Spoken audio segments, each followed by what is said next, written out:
Hey everybody, it's Jason from the Texas Gun Vault, and once again I'm coming to you with a product review, and I guess an unboxing as well. And this is obviously going to be on a pistol safe from a company called Ainiro, or Ainiro, not really sure how to pronounce that.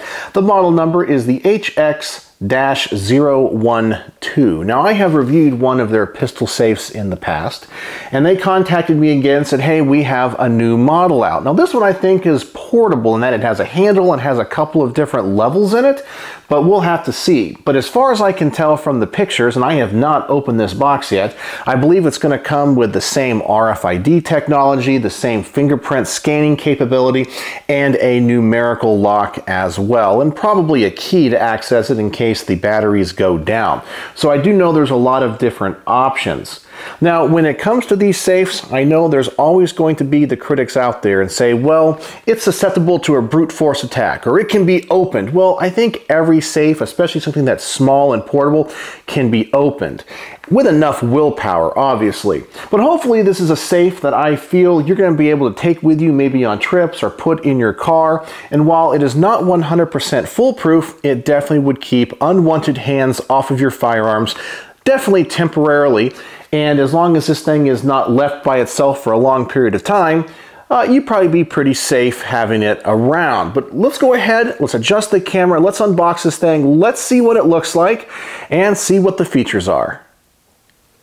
Alright, so here's everything that came in the box. We do get some instruction cards, we have a warranty card, and a question and answer card as well on how to program the safe. We obviously get the safe itself, we get a lockdown cable, we get some screws, a charging cable, which is a USB cable, we get an RFID tag, and we get 2 keys. And these keys I think are a little bit on the flimsy side. They fold out just like that. So I think this so far is the weak link of the safe.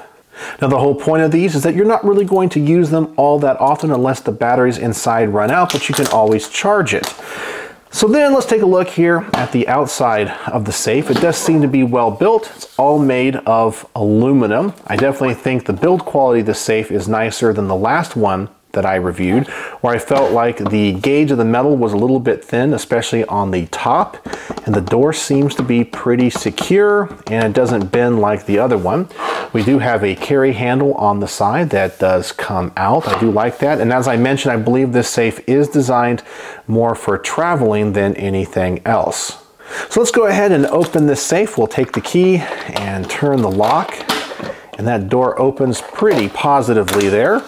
So you do notice as well there is a pouch up here with a zipper, so you can put maybe an extra magazine, some ammunition, some small items up there. That's something that not every safe offers. I do like that a lot. We do have a plastic tray here with some Velcro straps.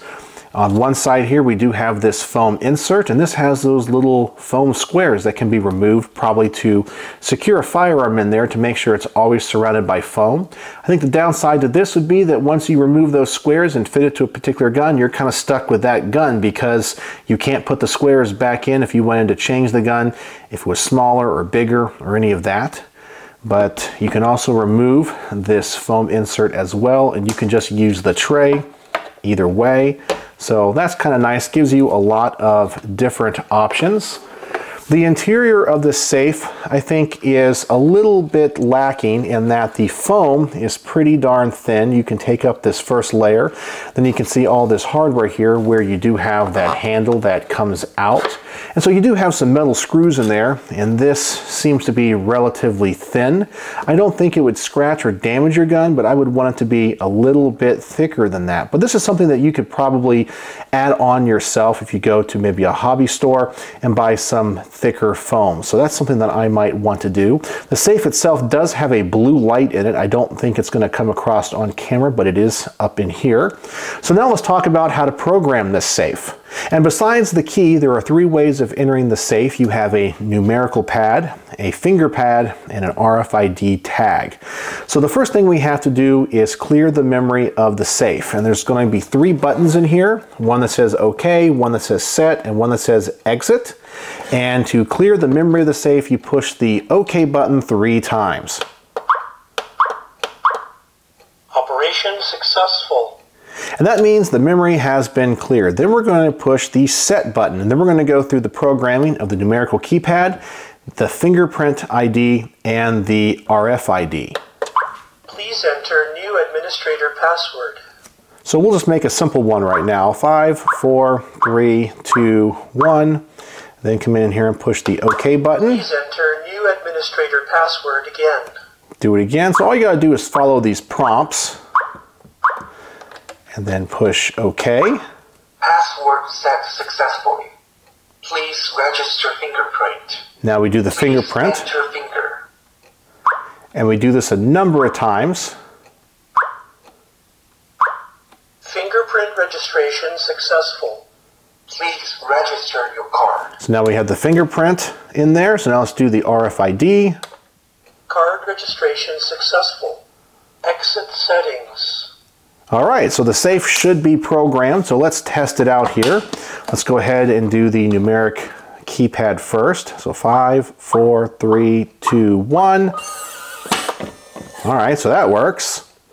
Let's try our fingerprint. Same thing, and now let's try the RFID tag. As well, it all works. So I'm pretty impressed with that. The functions of this work pretty fast. So if you needed to get to your gun quickly, I definitely think that you could. I'm not really 100% sure from reading the instructions if you can put in more fingerprint IDs like other safes. I'm not really sure. I don't know what the memory of this is, but it seems like you only get a few passwords when it comes to the numeric keypad. You only get one RFID tag, but I think it's fine. I mainly only use my index finger anyway, so that wouldn't be a big problem. And of course, then you do have the fail-safe if you have to use the key up here. And you do get a lot of different options of the way that you want to set up your safe. I brought two guns out to see how they fit in the safe. First, I have a standard Glock 19 Gen 3. So as you see, that's a compact gun, and it fits in that safe pretty well. You have just a little bit of room on every side. So I don't think you'd be able to put many large framed firearms in this safe. I also brought out another Glock 19 with some accessories. So if you have a light, a threaded barrel, and a Trijicon, let's see if this thing fits. Yeah, it fits, but just barely. So I think you'd be kind of limited on the number of firearms that you can fit in here. But of course, this is a travel safe, so probably you are going to be carrying a smaller gun, a compact or a subcompact. So I do like all of the different options that this safe offers. You can use it kind of as a traditional pistol safe where you can lock it down. As I said, you have the cable, you have the screws if that's what you want. You can probably mount it to a desk or a workbench, or you can travel with it and take it in your car. And that's something I do like about that, and I think I will use it for that purpose. So I will probably carry this Glock 19 in it when I go traveling. It's a gun that I often carry. So I'll probably take some time and take out this foam insert so I can do that. Now I just have to reprogram it to a different code, and I think we'd be good to go. And I do like that carry handle. So overall, what do I think about this particular safe from Ainiro? Well, I have to say it's definitely different than the other pistol safes that I have reviewed. I do like the options. It's something different. It's just not a lockbox. It has many options that I think a traveler would appreciate. So all in all, I think there are two weak points to this safe. Number one is the keys. I think these need to be a little bit more sturdy, and I believe the padding inside the safe needs to be a little bit more thick. But besides that, I really like this. I think it's really good. And I think on my star rating, I would easily give this 4 out of 5 stars. I think it is a really nice safe. I think it's good for the money. I definitely think it would keep prying hands like little kids away from your firearms. Or if you just needed to temporarily lock your gun, maybe in a hotel room or a car, it would be perfect. I do like the addition of this pouch as well. So this thing just offers many options. It seems to be well built, and it is important to remember that none of these safes are going to be 100% foolproof. Somebody with a brute force attack could probably get into it with enough time. But that's just the way all of these safes are. It's just the nature of firearm security. But I think it would add one layer of protection, especially if you're traveling. So what do you guys think? 4.5 stars out of 5 for this really cool travel pistol safe. Is this something that you guys would be interested in? And if you are, I'm going to put a link in the description below. You guys can go check it out, see what they're going for, and what the company says about the product. But so far, I'm pretty happy with it here on the bench. So let me know what you think in the comment section below. Is this a security option that you would be interested in? So, as always, thanks for watching.